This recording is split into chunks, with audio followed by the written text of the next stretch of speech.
everyone, सबको जय Hind and welcome back to my new video. I am Tamanna and I got selected in BSF through SSC GT 2021.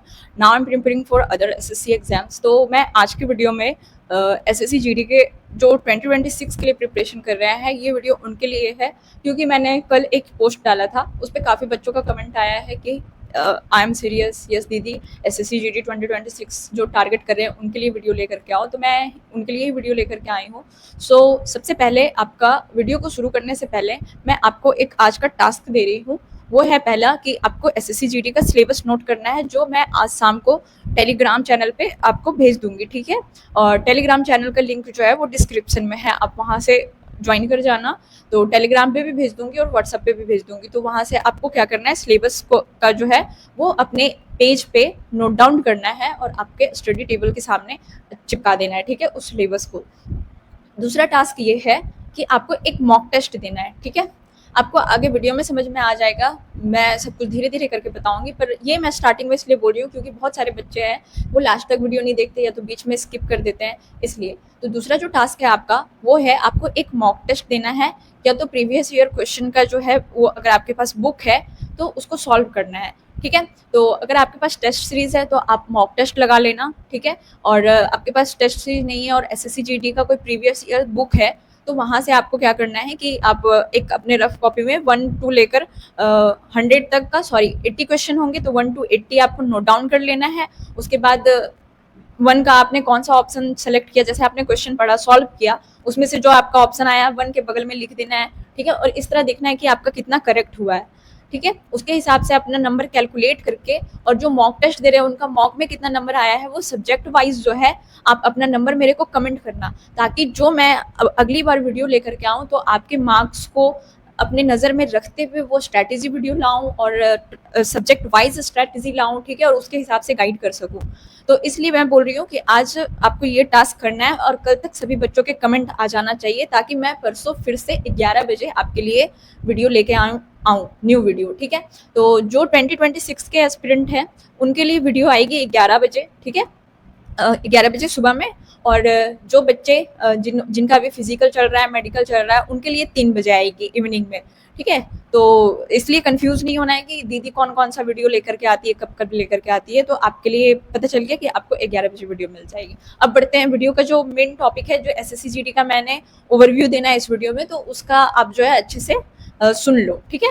बात हो रही है SSC GT 2026 की, तो इसके बारे में मैं क्या क्या आपको इस वीडियो में बताने वाली हूँ कि इसकी SSC GT है क्या। सबसे पहली बात, इसका ओवरव्यू दूंगी, इसका सिलेक्शन प्रोसीजर क्या है, इसमें हम जब सेलेक्ट होते हैं तो हमें क्या करना पड़ता है, उसके बाद इसकी सैलरी कितनी होती है, हमें इसके लिए टारगेटेड मार्क्स मतलब कितना रखना पड़ेगा, टारगेट स्कोर क्या रखना पड़ेगा, क्या लेके चलना पड़ेगा कि मुझे इतना मार्क्स लाना ही है जिससे सिलेक्शन हो जाए, ठीक है। और बाकी जो भी इंपॉर्टेंट लगते हैं, आपकी एज काउंट कब से होगी, मतलब ऑल अबाउट SSC GT 2026, ठीक है। तो अभी इस वीडियो में आपका ओवरव्यू मिल जाएगा, और SSC GT 2026 के रिगार्डिंग अगर कोई भी डाउट हुआ किसी भी सब्जेक्ट के ऊपर तो आप इस वीडियो में कमेंट करना, ताकि मैं नेक्स्ट वीडियो उस टॉपिक पे ला सकूँ, ओके।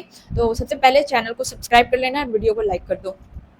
सबसे पहले SSC GT, तो जब मैंने SSC GT के बारे में सुना था तो मेरे को ऐसा लगता था कि जैसे SSC MTS है, CHSL है, CGL है, वैसे ही SSC GT कोई ग्रुप D की नौकरी है, मुझे मतलब ऐसे प्यून टाइप का मेरे को जॉब करना पड़ेगा, पर ऐसा नहीं है। SSC GT से आपको एक वर्दी वाली रिस्पेक्टेड जॉब मिल जाती है। SSC GT का यहाँ मतलब ग्रुप D नहीं होता, जनरल ड्यूटी होता है। मतलब आपका सिलेक्शन जो है वो CAPF की कुछ फोर्सेस हैं, BSF, SSF, BSF, CISF, ITBP, Assam rifle, CRPF, ये सारे जो फोर्सेस हैं, एंड SSF और NCB, इन सब के अंतर्गत आपका कांस्टेबल रैंक पे आप पोस्ट किए जाओगे, और आपको वहाँ पे जनरल ड्यूटी मतलब आपको ड्यूटी देनी पड़ेगी, ठीक है। किसी फोर्सेस में गन लेके ड्यूटी करनी पड़ेगी, किसी फोर्सेस में ओनली यूनिफॉर्म पहन के आपको ड्यूटी देनी पड़ेगी।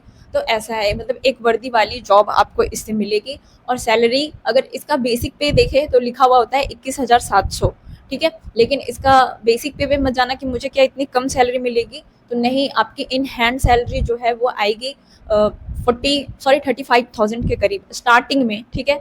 और धीरे धीरे जैसे जैसे पोस्ट आपका मतलब टाइम इंक्रीज होते जाएगा, जैसे जैसे आपकी सर्विस होती जाएगी वैसे वैसे सैलरी बढ़ती जाएगी। फिर ट्रेनिंग कंप्लीट होने के बाद आपकी ट्रेनिंग में सैलरी होगी 35,000, ये मैं बता दूँ।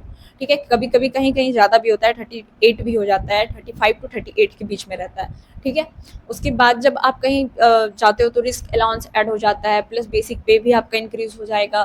तो इस सैलरी जो है वो इंक्रीज भी होती जाती है। ठीक है, और इसकी एलिजिबिलिटी कितनी है, तो केवल 10th पास है। तो 10th पास में इतनी अच्छी सैलरी वाली जॉब एक अपॉर्चुनिटी है। ठीक है, बेस्ट अपॉर्चुनिटी है। जो जो कुछ करना चाहते हैं बहुत ही कम एज में, उनके लिए ये बहुत ही गोल्डन चांस है। ठीक है, और अभी जिस तरह एसएससी एग्जाम करवा रहा है उसके हिसाब से देखो, एसएससी जीडी में सिर्फ एक एग्जाम होता है। ठीक है, इसका सिलेक्शन प्रोसेस मैं बता ही देती हूँ कि चलो सब एज काउंट बता देती हूँ। जब ओवरव्यू दिया है स्टार्टिंग में, तो एसएससी जीडी का जो एज काउंट है मिनिमम 18 ईयर्स होना चाहिए और maximum 23। And category wise relaxation भी मिलता है। लाइक जनरल का तो 18 टू 23 ही है, ओबीसी को 3 साल का रिलैक्सेशन मिल जाता है और एससी एसटी को 5 साल का रिलैक्सेशन मिल जाता है। ठीक है, अब बात करते हैं सिलेक्शन प्रोसीजर की। एज काउंट 1 जनवरी 2026 से अगर काउंट किया जाएगा तो आपका जो डेट ऑफ बर्थ है वो 2 जनवरी 2003 से पहले का नहीं होना चाहिए और 1 जनवरी 2008 के बाद का नहीं होना चाहिए। ठीक है, तो ये मैंने पिछले साल का जो था उसके अकॉर्डिंग इस साल का खुद से एग्जाम करके बनाया है। एज काउंट आपकी होगी 1 जनवरी 2026 के अकॉर्डिंग। ठीक है, वहां तक की आपकी एज काउंट किया जाएगी। तो ये हो गया आपका ओवरव्यू जो एसएससी जीडी का है वो। ठीक है, इसके जॉब वॉब के बारे में। अब इसका जो सिलेक्शन प्रोसेस है वो 3 फेजेस में होता है। सिलेक्शन प्रोसेस में सबसे पहले आपका कंप्यूटर बेस्ड टेस्ट होगा, देन फिजिकल होगा, उसके बाद मेडिकल होगा। कंप्यूटर बेस्ड टेस्ट में आपके 4 सब्जेक्ट होते हैं।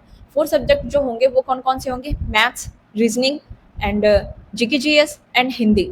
हिंदी या इंग्लिश दोनों में से आप कोई एक सेलेक्ट कर सकते हैं। जिनकी इंग्लिश अच्छी है वो इंग्लिश सेलेक्ट कर ले, जिनकी हिंदी अच्छी है वो हिंदी सेलेक्ट कर सकते हैं, मतलब उनका सिलेबस पढ़ सकते हैं। बाकी सिलेबस का मैंने बताया है कि आज शाम को टेलीग्राम चैनल पे भेज दूंगी, आप नोट डाउन कर लेना वहाँ से। ओके, तो ये हो गया आपका सिलेबस का और एग्जाम पैटर्न का। हर सब्जेक्ट से जो है वो 20 क्वेश्चन आएंगे एंड 14 मार्क्स के होंगे, यानी एक क्वेश्चन 2 नंबर का होगा। ठीक है, यानी टोटल 160 मार्क्स के होंगे और जो टाइम होगा वो 1 घंटे का होगा। मतलब 1 घंटा में आपको 80 क्वेश्चन सॉल्व करने हैं। और साथ ही ये भी ध्यान रखना है कि क्वेश्चन गलत ना हो, क्योंकि नेगेटिव मार्किंग भी है इसमें। एक गलत करोगे तो 0.25 नंबर कटेंगे, यानी कि 4 गलत करोगे तो 1 नंबर कटेंगे। अब आपको ये लग रहा है कि अरे 4 गलत करेंगे तो 1 नंबर कटेगा, तो मतलब ज़्यादा नेगेटिव मार्किंग नहीं है। पर ऐसा मत सोचो। सोचो अगर आप उस 4 क्वेश्चन को सही करते हो तो वो आपका 8 नंबर मिल रहा है। ठीक है, और 4 गलत कर देते हो तो वो सोचो कि आप उस चांस को मिस कर दिया, आप 8 नंबर की क्वेश्चन की गलती करके आए हो।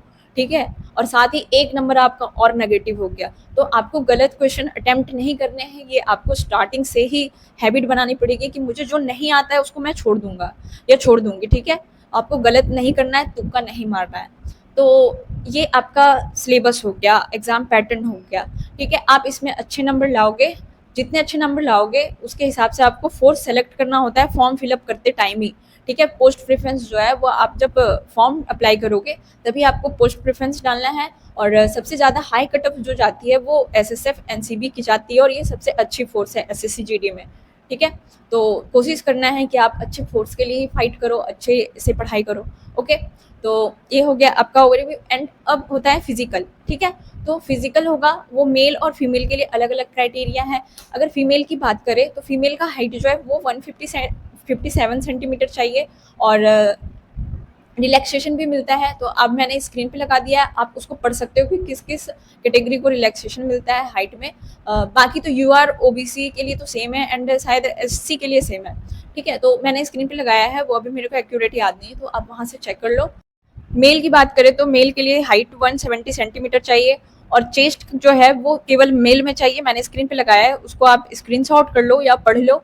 उसके बाद रनिंग की बात करें तो इसमें भी मेल और फीमेल के लिए अलग अलग है। फीमेल के लिए रनिंग जो है वो है 1.6 किलोमीटर इन 8.5 मिनट में, मतलब 8.5 मिनट में आपको 1600 मीटर की रनिंग करनी होती है। बॉयज़ की बात करें तो बॉयज़ का क्या है 5 किलोमीटर इन 24 मिनट्स।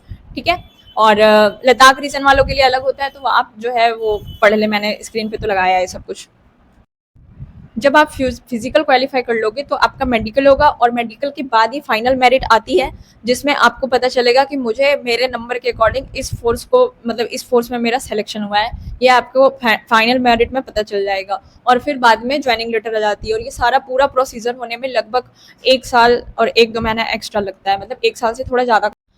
तो ये जो वीडियो था वो एसएससी जीडी के 2026 के लिए ओवरव्यू मैं दे रही थी, ताकि आप अवेयर हो जाओ कि एसएससी जीडी है क्या, इसमें क्या क्या होता है। बाकी और भी कुछ टॉपिक पे अगर कुछ डाउट रह जाता है तो आप कमेंट कर सकते हो। मैं जब भी कोई वीडियो लाऊंगी तो उसमें साथ साथ आपके जो भी कमेंट्स होते हैं जो इंपॉर्टेंट हो गए, मैं उनमें उसको डिस्क्राइब भी कर दूंगी, ठीक है। आप ऐसा इस वीडियो को मत समझना, मैं समझना कि मैं बस आपकी बड़ी बहन हूँ और आपके सारे कन्फ्यूज़न को क्लियर कर रही हूँ, लाइक ऐसा, ठीक है। और उसमें मैं सभी चीज़ों को मेंशन करती चलूँगी, जो भी मेजर स्टूडेंट्स के डाउट्स होते हैं। तो वीडियो में मैं सभी चीज़ों के बारे में बात करूँगी, तो आप अपना कमेंट लिख देना, ड्रॉप कर देना इस वीडियो के नीचे। और ये वीडियो जो था वो आपसे कनेक्ट होने के लिए था, ताकि आप ज़्यादा से ज़्यादा बच्चों से कनेक्ट हो पाऊँ, तभी मैं नेक्स्ट जो है वो स्ट्रैटेजी वीडियो ला सकूँगी, गाइडेंस वीडियो ला सकूँगी, और अगर पॉसिबल हो तो वीकली टारगेट देने के लिए कोशिश करूँगी। ओके, तो आपको क्या करना है, चैनल को सब्सक्राइब कर लेना है, वीडियो को लाइक करना है, ज़्यादा से ज़्यादा शेयर करना है, और अपने डाउट को कमेंट में ड्रॉप कर देना है। ओके, तो मिलते हैं अगले वीडियो में। Thanks for watching. तब तक के लिए tata, bye bye, take care and be optimistic with Tamanna. Thank you.